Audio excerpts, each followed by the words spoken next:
the one on the border, and I think we should begin to think about building a wall around Manhattan. Before the speech last night, the media was in a panic. They were talking about they weren't going to put it out there. It was no fair that the president of the United States should be allowed to speak to the nation without being filtered through their brilliant minds and opinions. They were just spreading panic. They were spreading panic by saying Trump was going to spread panic. My favorite interchange, I mean, just unbelievable, was Jim, look at me, I'm Jim Acosta, saying this to Kellyanne Conway.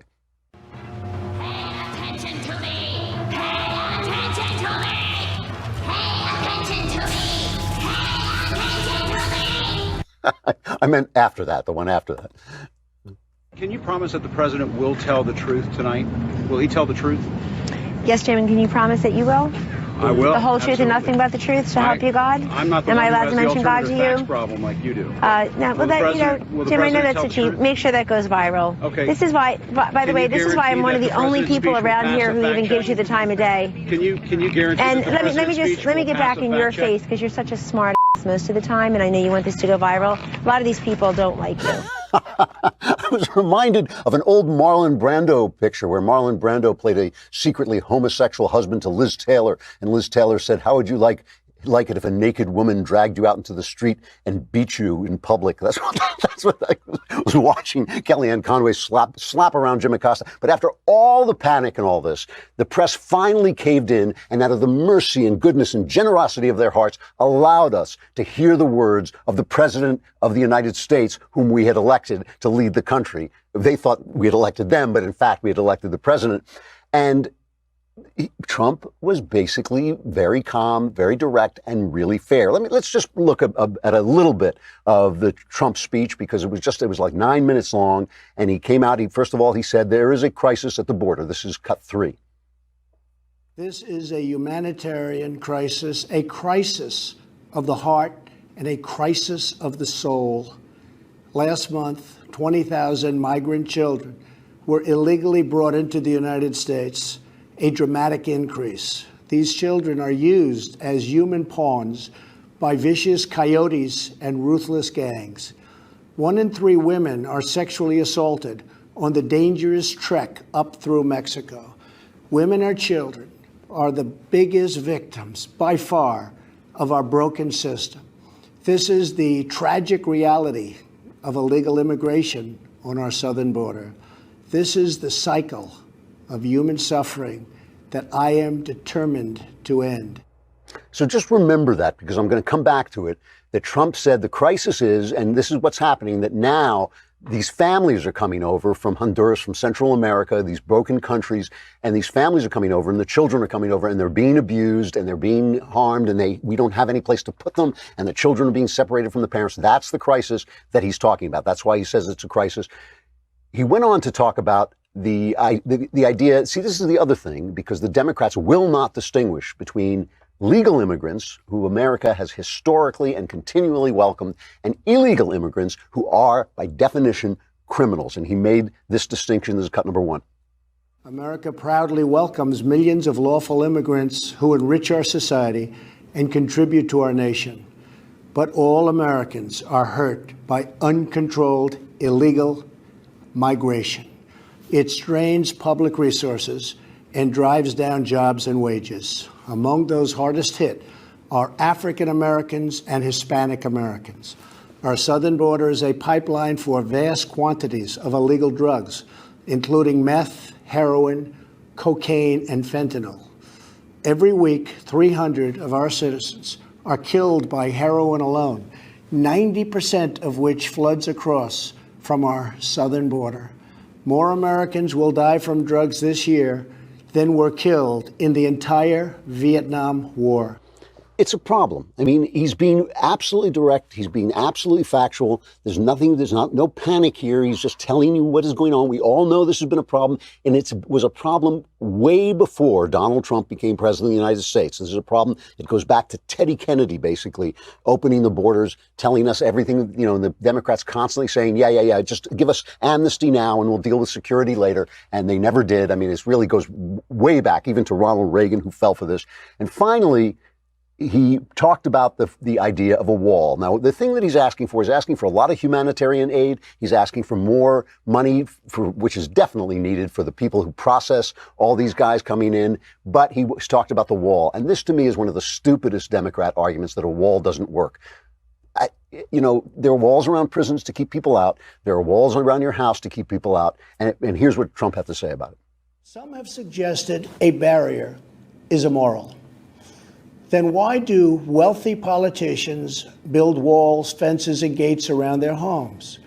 They don't build walls because they hate the people on the outside, but because they love the people on the inside.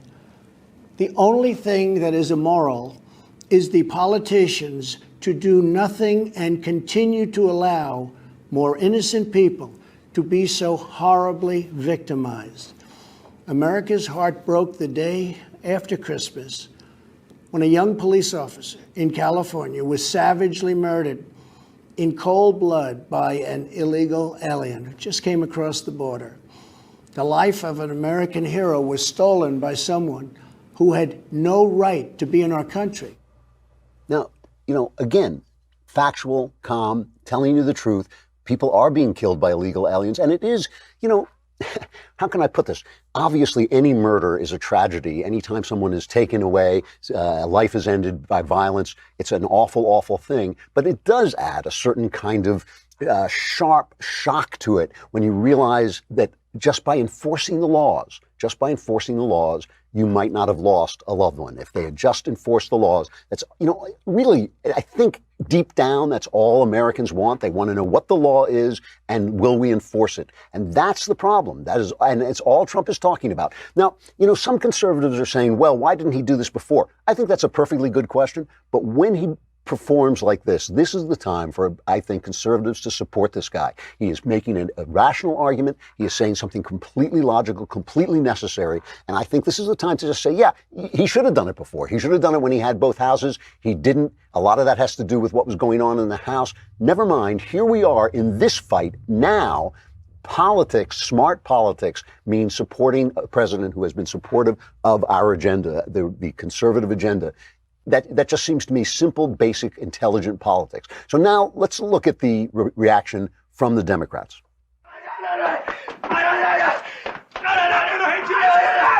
I'm hysterical. I'm having hysterics. I'm hysterical. I can't stop when I get like this. I can't stop. I'm hysterical. All right, so that's the usual reaction from the Democrats. Actually, it was hilarious. Nancy Pelosi and Chuck Schumer stood next to each other with these long, grim faces. They look like that famous painting, Grant Wood, American Gothic, with the guy holding the pitchfork. This thing went nuts on Twitter. They were trying, the Huffington Post, I think it was trying to say like, oh, the people loved them. The people loved them. They looked like, I mean, it's very hard. It's very hard to respond to the president. It is very hard to respond to the president. You remember when they took Marco Rubio apart for drinking water during his speech, but they're never going to touch these guys. But let's just look for a minute. Let's take a look at what Pelosi had to say for a sec. We all agree we need to secure our borders while honoring our values. We can build the infrastructure and roads at our ports of entry. We can install new technology to scan cars and trucks for drugs coming into our nation. We can hire the personnel we need to facilitate trade and immigration at the border. We can fund more innovation to detect unauthorized crossings. The fact is, the women and children at the border are not a security threat. They are a humanitarian challenge, a challenge that President Trump's own cruel and counterproductive policies have only deepened. So, give us our voters. We want our voters, and we want to play up to the Hispanic community, But listen, this is not my problem. It is not my problem that Chuck Schumer and Nancy Pelosi are out there selling their side of the story. There's a left and a right in this country. They have a right to play to their voters. If that was all it was, if all we saw on television was Donald Trump making his case and Chuck and Nancy making their case, I would say, all right, well, I disagree with Chuck and Nancy, but fair enough. They have their voters. Let them speak to their voters. Let them argue over the middle and see who convinces whom. I think Trump would have been the winner in that debate, but that is not what bothers me. It is not a problem that there are two parties. It is not a problem even given that the Democrat Party is being radicalized, let them be radicalized. I think they'll make themselves marginal, but, that's just part of the political process. What is a problem are these massive corporations, ABC, CBS, NBC, the CNNs of the world, the New York Times of the world. Their fact-checking was disgraceful. I mean, look, here's CNN fact-checking the Democrats. Hold on one second, because we fact-checked the president. Let's be fair on both sides. Did anything stand out to you, what we heard from Speaker Pelosi and Senator Schumer? I didn't hear any factual errors. I missed about the first 30 seconds, but the rest of it, it was standard political rhetoric. And I think the thing about the president that's so different is that in these kinds of addresses that are thoroughly vetted, written by teams of speechwriters, he still will include, 5, 6, 7 misleading, dishonest claims. Really, this is the kind of thing they were saying. For instance, Trump would say, well, 90% of heroin comes in through the southern border. And the New York Times would say, yes, but fentanyl comes in from China. He didn't say fentanyl came in through the southern border. They're just making stuff up. I mean, the Times was embarrassing. Anything they could ding him on. The one thing you could ding him on was that he said Mexico was going to pay for the wall, and now it's kind of got, it's got a little bit fuzzy how that's going to work. He said we'll make the money back in the new NAFTA deal. Okay. Fair enough, a little bit of political verbiage there, but really everything he's saying. What else did the Washington Post said that Trump said 266,000 aliens were arrested in the past 2 years, but that number is misleading. Why? Because this figure includes all types of crime. That's why it's misleading. I mean, this is what they were saying. Politico, their fact check was, it's not a crisis because the flow of people are down. But remember what he said. He said that it's the flow of families that's up, and that's what constitutes the crisis. Also, the fact that the flow is down after this has been going on for 10 years, after, millions of people have come in and that now 400,000 more are coming in, that's still a problem. And finally, the New York Times said when Trump said that Chuck Schumer had supported a wall many times. The New York Times says, well, that needs context. Let's give that some context. Let's look at what Democrats have been saying about the wall from Cut 10. Mexico does nothing to enforce its border. The bill before us will authorize some badly needed funding for better fences. I voted numerous times when I was a senator to spend money to build a barrier. I don't oppose building a fence where you need to do it, where the border is porous. I just don't have a problem with that. Until the American people are convinced that we will stop future flows of illegal immigration, we will make no progress. So I mean, look, if they reported this factually and the argument took place, we would just be having the argument. But instead, you have conservatives are furious because you have this constant barrage of a blanket of corporate misinformation. It drives them crazy. It also is conducive to corruption on the left because they know nobody's going to call them out. They know that they're protected by the press. It is damaging to the country. I'm a First Amendment absolutist. I don't think the government should do anything to fix this. But again and again, I have to keep saying this, the press, out of pure integrity, should just reform themselves. I want to end, before we're going to get to Jenna Ellis and talk to her about some of the legal aspects of this. But before I do that, I want to just take a look at this thing that our friends at Campus Reform, I love these people, they put out a video where they went out and read to college students things that Democrats had said about immigration, but told them it was Trump saying them. Then they got the reactions as if they had heard from Trump, and then they told them that it was really Democrats saying it. Here's just a clip. It's divisive. I think America is a land of opportunity, place for inclusion. I just really think it's kind of hateful speech in general. It's just a negative message. Like when he talks about like illegal immigrants, it's just one rude, like to talk about people like that. It kind of underlies a lot of things about like discrimination and people and their prejudices and things like that. So I feel like that stuff is touchy to talk about. There are racial biases kind of sort of deep embedded in there. In a word, I'd say it's more jingoist. Well, I think his demeanor overall is just unacceptable. I think just the way that he's referring to people across the wall is very dehumanizing. So rhetoric like that, it's not helpful? No, not at all. What if I told you these were from Chuck Schumer, Barack Obama, and Hillary Clinton? How about that? Really? Really? Oh, wow.